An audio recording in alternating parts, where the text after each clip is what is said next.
Full name is Anton Matthew Zanzinger, nicknamed Tony, Staff Sergeant. I went to Ridley Township High School. I went there 4 years. I played football. I was captain of the football team. And at graduation time, I was put in the National Honor Society. Very few boys made it. I think the teachers liked me. Yeah, then all of a sudden I was going to volunteer to go in. And a week before I was to go down to Philadelphia and sign up, I get an invitation. You are now drafted into the service. So they drafted me into the service. Then we went to Philly and we signed up there in Philadelphia. And I was picked out to go to Camp Walters, Texas. That's where I did my basic training of 18 weeks. We got $21 a month. That was our pay at that time. And we had a good training down there in Texas. And all of a sudden, they come and says, if there's anybody who would like to become a paratrooper, go to a certain place and put your name in. Well, I did that. Then all of a sudden, men from Fort Benning, Georgia came, all right? And they were qualifying us. And I qualified to get in. I signed up. Wait till you hear this. To get in, you have to go through a heck of a physical, all right? I went in and I passed it. A few hours later, a buddy of mine, who I went with his sister, who I did take to Atlantic City dancing, he came and said, Tony, I want to get in the airborne. So I said, I'm in. He said, yeah, I went through, but I flunked. And Henry came and says, Tony, he flunked. So between the three guys, they called me to go through as an imposter. So I went through, and Henry kept his papers. And as I went through each section, like they had different things. You had to climb ropes and run and all this stuff. And I go to each station and what are you doing? I said, they lost my records. And I says, all they did was just check them off. I didn't have to go through all the maneuvers, climb the ropes and all that stuff. So when I get down to the Fort Benning guys, they said, what's your name? I said, Henry McFarland. Where do you live? Well, I know where he lived because I went with Kathy once in a while. And he said, what's your serial number? I gave him a serial number. And he said, okay, sign here. I signed Henry McFarland. I got him in illegal. After basic training, they sent us home. We home for a week, and for a furlough, because when we go back, we're going to go back to a different camp. So while I'm on furlough, my dad, who worked at Sun Ship down in Chester, he gets hit by a car, killed. It was a real sad affair. And they did give me an extra week. So that happened while I was on furlough. Then I went back, and I had to go back to Camp McCall, North Carolina. And I met up with the group that I knew. And while we were there in North Carolina, we became, real airborne. Everything was pertaining to airborne. We had a colonel, Colonel Johnson. He was a fanatic. He could outdo all of us. He has a record of running up a mountain. And he says he'll challenge anyone to beat it. And it was never beaten. Kuhari or something like that. While we're in McCall, we had maneuvers. And they took us down to Tennessee. And we started out the first day and marched 3 days. And we marched day and night, 125 miles. We made it, carrying full equipment. and not traveling on roads all through rough territory. We had to make our own paths in many cases. That's the way our colonel was, and when we got done, he says, congratulate us, says, you guys did good. It's not good enough. All right? That's the way it was. You had to be better than better. He told you that all the time. And I'll be honest with you, but it paid off. We did everything from, well, we did calisthenics like coming out of the world. It was never too much. We did, Johnson said it's not enough, but we were grouped in everything. And we would moan, but at the end, we thanked him. That's the way it was. He made us real, real good. We could outrun almost every outfit that we ran across, just because of the training we got. And everything that we did had to be fast. 1, 2, 3. And get it in and get it over with. And I'll explain to you how that happened, what happens there. Calisthenics, he would give us for an hour. And if a guy did something wrong, he said, give me 20. He had to give him 20 push-ups, all right? And that's the way he worked out. And if you didn't accomplish anything, you were disqualified and he'd send you out. You had to be good. So when we finished the training there in Camp McCall, I think it was 7 or 8 months or something like that. I forget. But we were really physically fit. Unbelievable. After all the training and all, we went to Fort Benning, and for 4 weeks we did training to jump. All right. The first week was calisthenics, and the cadre there would run it and give us calisthenics. As it turned out, we canceled that because we were so, I'm not bragging, but we were so much better than them. That's how Con Johnson got us in shape. That's how good we were. And so the first week we didn't do any calisthenics. We did them, but on our own, because we were accomplished more. The second week was more or less like injuries and things like that. If you had them, what to do in case of emergencies, anytime. All this stuff was put in that the second week. The third week, we went to what they call the towers, and they would put put on a jacket, and it was just like a harness, and it had a static line on the back of it. And we would climb up a tower 30 feet high, and you stand there, and we had to stand a certain way, like we're going to jump and all, and they say jump, and we would jump. Now we would drop 20 feet, and that cable was at the end, and they would, boom, stop. It jerked the heck out of you. Then when it stopped, you bounce, and then you slide down on the cable, and when you hit the ground, you had to hit and roll. This is the way this is like the tower.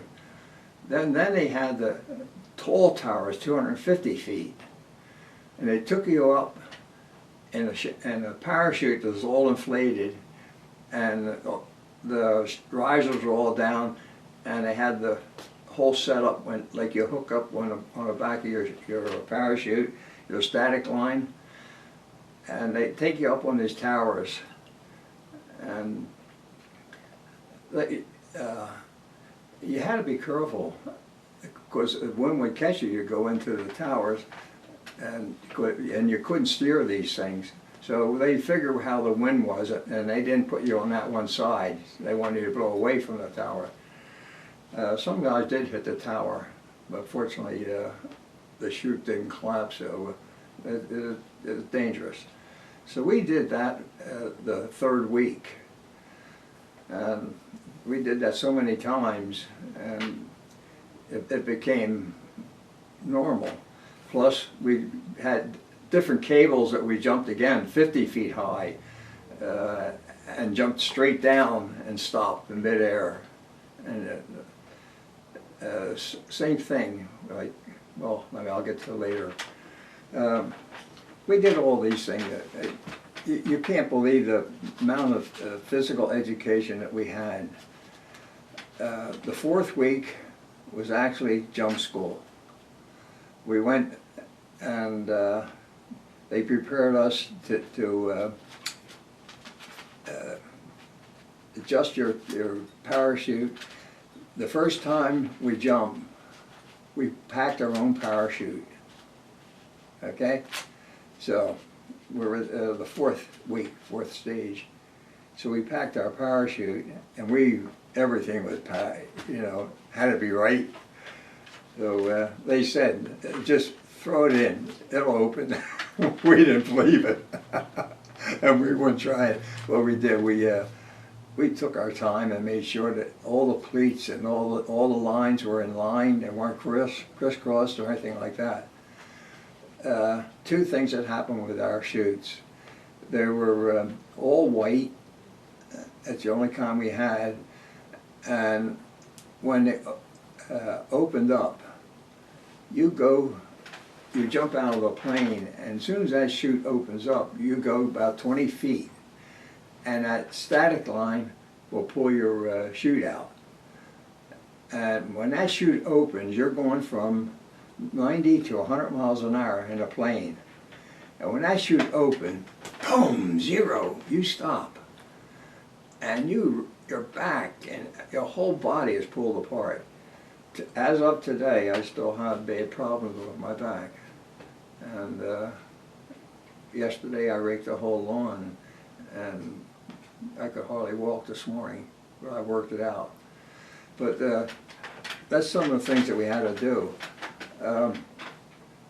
When the chute opened and the shock was over, you had to steer the chute, and you can't steer it. The only maneuver you could do, you had to make sure when you're going to land that you're with the wind. If your back is to the opposite, you can take your hands up like this and grab the risers and pull them and twist them and turn your body around. That's really the only maneuver you can do. Sometimes you would climb a little bit to try to let some air out so you could go a different way, but it wasn't the right thing to do. You could clap your suit maybe. So this is one of the things that we dreaded. The opening shock. Now when we come to land, keep your feet about 6-7 inches apart. Bend your knees, don't keep them straight, because you're going to hit the ground 15 to 20 feet per second. That's almost 15 to 20 miles an hour. You hit that ground and you plow. And yeah, you black out. You hit so hard sometimes. Some guys land standing up. But the next time they jump, they don't. It's the way you hit the wind and things like that. And the weight, your weight is a big factor. When you hit the ground, all you do, you just holler to the next guy, how you doing? You hurt. And if there's anybody hurt, you holler medic and stuff like that. But these are some of the things we have to cope with when we jump. The opening shock and the landing. And a lot of times, guys would actually bump into one another in the air. It's scary.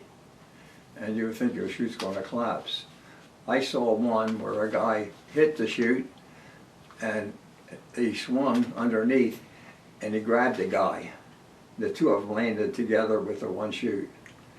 And they hit that ground. The guy, they both were hurt, but they ended up okay. That's weird, isn't it? Yeah, because I had a guy almost come hit me, and but that was okay. He went by.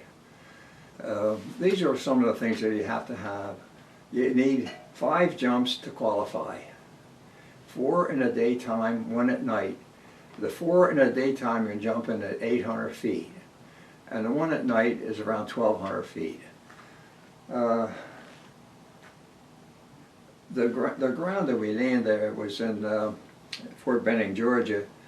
It's sandy and a lot of cactus and things like that, and you would get a lot of that stuff in you, you know, when you land.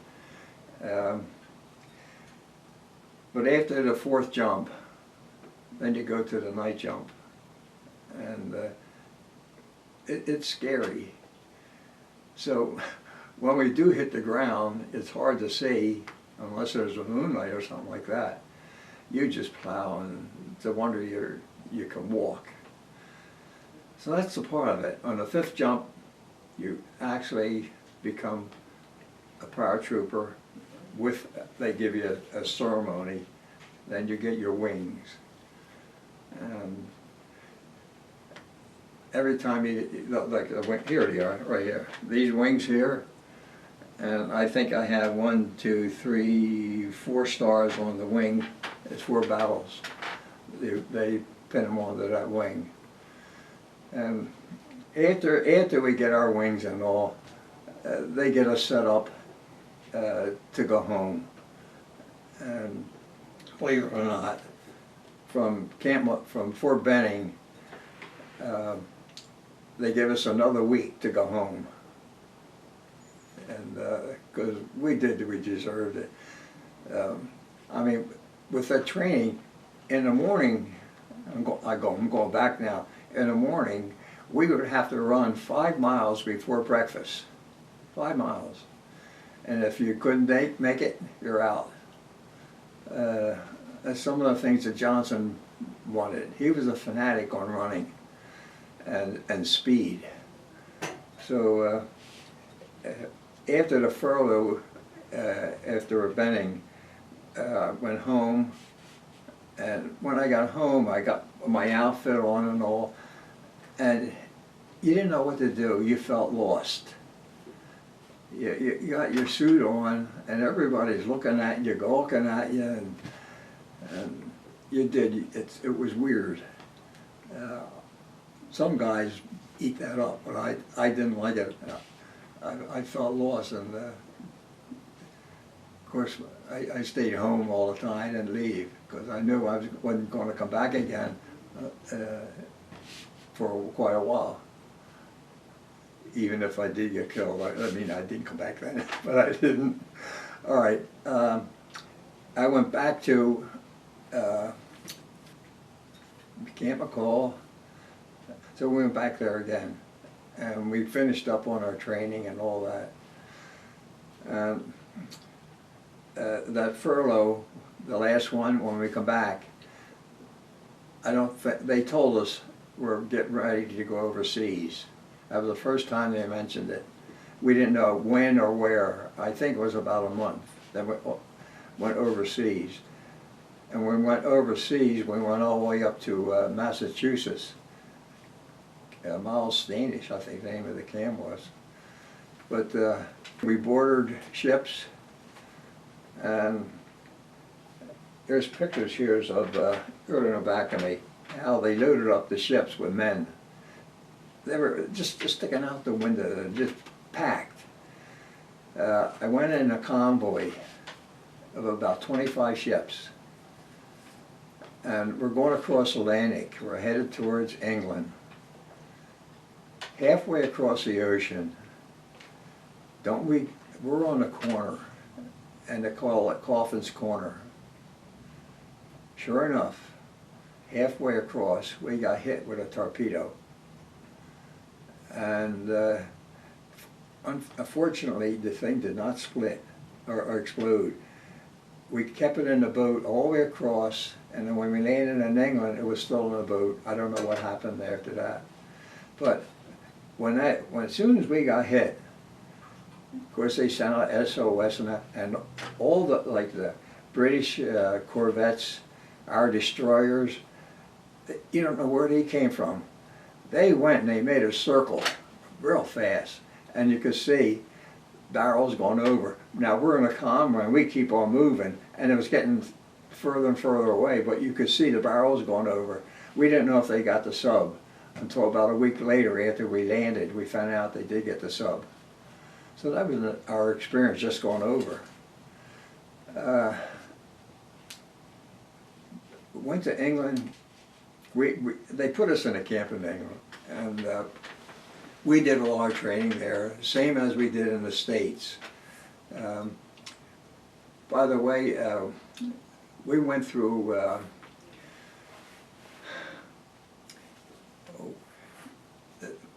the training. You had to crawl under barbed wire and all that stuff. What do you call it?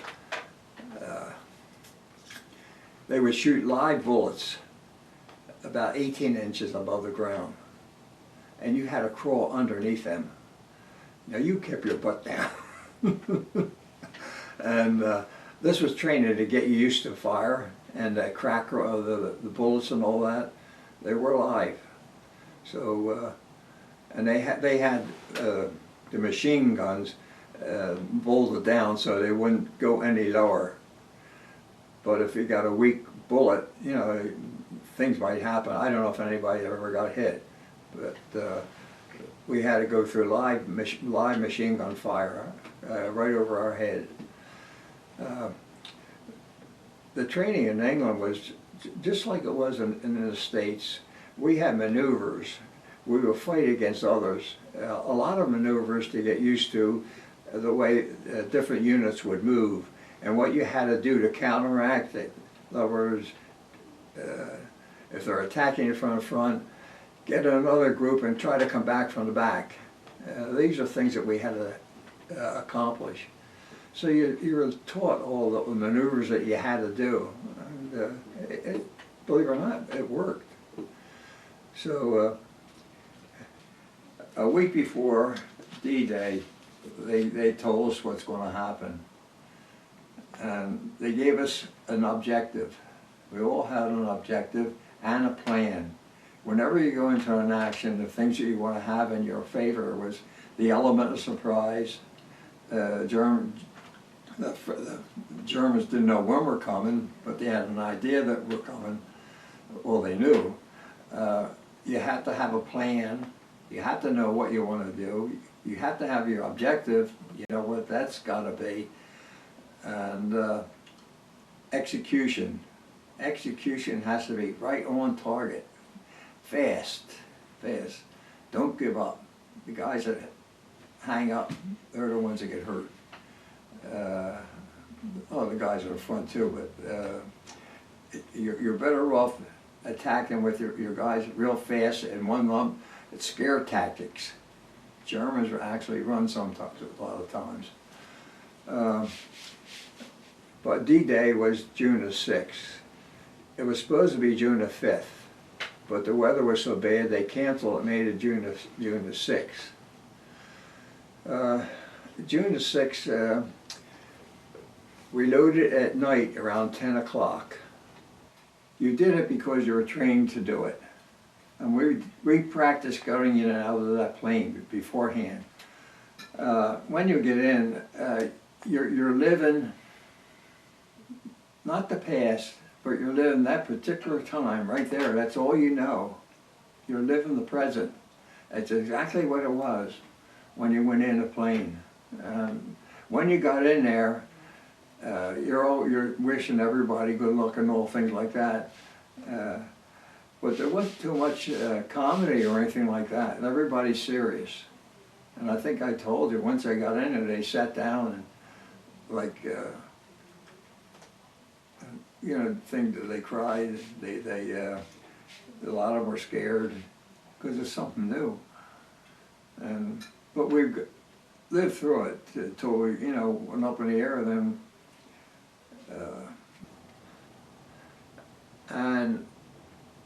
we took off and we flew in a pattern. Now this is dark now, 100 feet apart. The red light on one side and the green light on the other side of the wing. 100 feet apart, and we flew 9 planes in a stack. You had like a V shape, then they stacked on top of that. And flying at 100 feet, that's nothing in the sky. So, and when we're flying, it was 10 o'clock at night, you couldn't see. Then we hit the channel, and the moon came out. And we could see thousands of boats. And these are guys are going to go in the morning. But you actually saw the fleet of ships on that channel. That's all you saw were ships on that channel. We're flying. Now, when we jump, so you jumped out of the plane and all you saw was red, green, blue, purple. This is flak coming up at you. The Germans are shooting at you. And you say, why do they want to kill us? What did we do?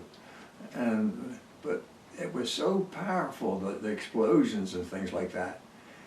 You could see some planes get hit. And when I jumped out, my chute opened, and I looked to the side. From here, maybe about 20 yards away, here comes a plane right at me. Dead center, one of our planes. They were flying all over. They were taking evasive action with all this flak and all coming up. And I had to pull my knees up or I'd have been hit. That's when we were supposed to jump at 600 feet. I jumped with the amount of anti-aircraft, they take evasive action. My plane went up to 1,500 feet. I was supposed to jump at 100. When we jumped, it was doing 150. Well, that's about as fast as these C-47s can go. That's what the type plane we went in. We jump out the side. And by the way, in the plane, before we load up, we had made bundles. They had like ammunition in them, medical supplies, anything that we need to survive. And we've had like 2 bundles under each plane and 1 inside, right by the door. The one by the door was a fallacy, because the planes were rocking back and forth and the bundles were moving, and you had to climb over it.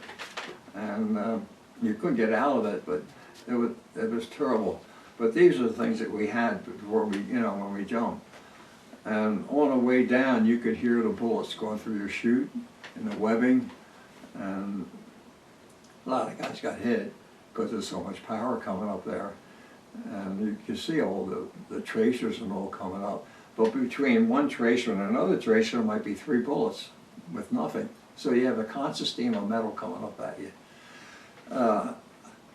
I landed on the ground. All right. When we flew, by the way, and that plane stacked at 9 was almost 300 miles long. That's how many planes were in the sky. Somewhere between 250 and 300 miles. So all these planes are going over. When I jumped out, the shock that I had from 150, I lost all my equipment. I had part of a machine gun on my leg. I had my mess kit, my canteen. I had a rifle underneath my harness, M1, a full stock. We didn't have the carbines. They didn't make them yet. They were folding stock. So I had a full, it stand about that high. And it broke a lot of guys' bones because it was under the harness with that terrific shock. I was black and blue, my whole body up and down. So I lived with that. And when we landed, I hit the ground real hard. And I was at a daze for a while. Then I look around, I don't see anybody. Now, I looked up, I saw the planes, I knew which way they were going, and I knew that I had to go the opposite way, because I knew we went over our objective. Our objective, by the way, were locks and bridges. Okay, so that the British could go from Eindhoven all the way up to Nijmegen, which is about 150 miles, or 100 rather, and they wanted that road open. That's the big objective we had with the airborne. The 506 was at the bottom. They were in Eindhoven. I jumped. I landed in Wegel. That's about 30 miles up. All right. Now, when I landed, there weren't any Germans around. It was like a practice jump. But the next day, that's when they came. But when I landed, I didn't know a soul. Couldn't see too well. I started to go south because I knew that's where I had to go and watch the planes. And as I went, if I saw someone, I would challenge them. We had a password. In other words, if I saw you, I would say, flash, you come back, thunder or welcome. No, if you're American, you come back, thunder or welcome. Now, if I saw you and I said flash and you were a German, you come back. And if you knew the password, you would come back, thunder, welcome. Might give himself away. So you had to be careful. All right. Also earlier in the morning, still dark, the Germans caught on. If I said flash, he could take his rifle and pull the bolt back and let me know, because I'll tell you why. We had a verbal password, then we had what we call the clickers, okay? In other words, if I saw you, I challenge you, I click my clicker. And if it was German, if you're American, you come back, click, click. I got clickers here somewhere. They're in the back of me. No, I won't get them now, but anyhow, we use the clicker. That's how we got together 90% of the time. So those two passwords worked. In the morning I was with 12 men. I didn't know a soul. Didn't know a one. 2 men were even from the 82nd Airborne. That's how scattered around we were. So as we're going along, if we saw wires, we'd cut them. If we saw vehicles, we'd disarm them. Anything to disrupt communication. How to arm ourselves?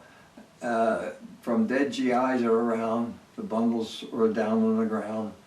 And by the way, we could get the bundles for about 2 hours. But after that, don't go near them, because the Germans either had them booby-trapped or zeroed in. So we got, I got all equipment from bundles. I was lucky.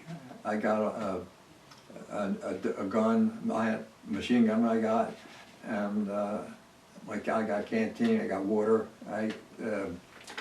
different ends that we carry. You have your shovel, the trench shovel, that you needed because we had to dig foxholes. All these things that I accomplished, I dug up from some bundles and taken off of dead GIs. They were all around. I was fortunate because the Germans were firing. You could hear the bullets maybe going 10 feet high, or shooting at something else, or going right over top of you, or coming down lower, and you just hugged the ground. And with the 12 guys, all of a sudden we came across a roadblock. All right, it was a machine gun nest. Now, none of us knew one another. Out of the 12 guys, we didn't know a soul. We decided to try and take it. This is the training we had. We could have easily bypassed it. No one would have known it. I didn't know the guys. They wouldn't have known who the other guy was. So we weren't trained that way. So what we did, we set up an attack. And like I said, when you go into an attack, you want to have the element of surprise. You want to have the objective. You want to have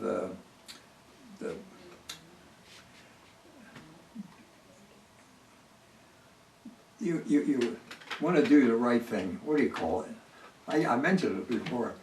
Anyhow, you have to have, everything has to be done right. No one can falter, and if you do, you're in trouble. So with the 12 men, we said, here's what we'll do. I said, we'll take 4 men in the front, 4 men on the right flank, 4 men on the left flank, all right? The 4 men on the front, 2 guys on either side are going to have a grenade. Same thing on the sides of the left and right flank. 2 men on either side of those flanks, all right, are going to carry a grenade. Now a grenade has a handle on it, and if you pull a pin, it'll release the handle right away. So before the attack, they all pulled the pin, and they held it, and everything had to be done right in order. When we attack, we're going to have to charge and run as fast as you can, yell as fast as you can, and some of the guys are going to fire their rifles, all right? And everything has to be done 1, 2, 3, boom, real fast. When we get to about throwing distance of the grenade that can hit the machine gun nest, those guys that have their grenades will holler, fire in a hole, and then we all dive. As soon as they explode, get up, run, yell, jump in, and just clean up the whole thing. Just like Johnson says, you got to be good, but you got to be better. Well, we were better than good at the time. Everything was done methodically, real fast, and we accomplished the mission. That was quite a feat right there. So we did. We took it, and there were no men left at the gun, but there were at least 25 to 30 men in that nest. We have 12, okay? That's the odds against us. We fought so fast, some of the guys actually got scared and ran, Germans. It took us maybe 20 minutes or more, not much more, and we accomplished the whole mission. So there's 12 guys that didn't know one another, and we went and took that. And the guy that speaks the loudest, when you're in a group like that, the guy that speaks the loudest, he could be a private, and you might have a sergeant or a colonel or an officer. If he speaks the loudest and he can direct and accomplish things, in other words, set up an attack and all, you'll take his word and you put it all together. I had a lot of training of that type. I could use part of mine, what I had, and another guy, but between all of us, we put the whole attack together and we accomplished it. So it was the first thing in the morning. Then as we're going along, right towards noontime, I guess we were with about 40 guys. And we're headed down. My mission was the locks. That's where it was headed. So with when we got these 40 guys, we're all going down to the same place. They're all 501 people, my outfit. And the guys from the 82nd, oh, by the way, we lost 2 men out of the 12. And before we went out, I said, look, I don't know what's going to happen, and I don't know who's going to get hurt or who's going to get killed. Make up your mind right now that you're going to do it and do it right. If not, stay behind. Nobody stay behind. So you lay it all down, and it pays off. So we did it, we accomplished it.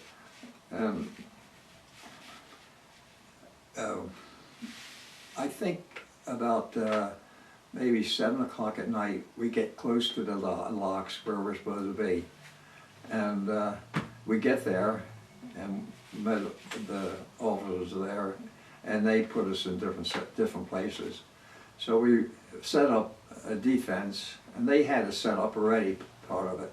They made a great big U in front of the locks. And early in the morning, the Germans came. And we had a heck of a battle. By the way, the Germans were coming down and they bypassed a lot of our guys, all right? And they fired at the Germans, and the Germans never fired back. Their mission was to get to the locks and get there real fast because they wanted to blow them up. So they were told not to go into any battles. And our guys were stunned that they wouldn't fire back. So when they get down there, the Germans came, and we fought them all the way up to the next day. All right. Then all of a sudden, Colonel Johnson said, look, he heard one guy holler, "Comrade." All right. He said, he took a guy that could speak German and another guy. The three of them walked down the street, and they had a white flag. And they wanted Johnson, General Johnson was the one who had the white flag. He joined right in. That's the kind of guy he was. And they start out and they get maybe about 50 yards. Doesn't someone shoot one of the guys, the German? Three Germans came up, by the way, and met our men. And one of the guys shot a German.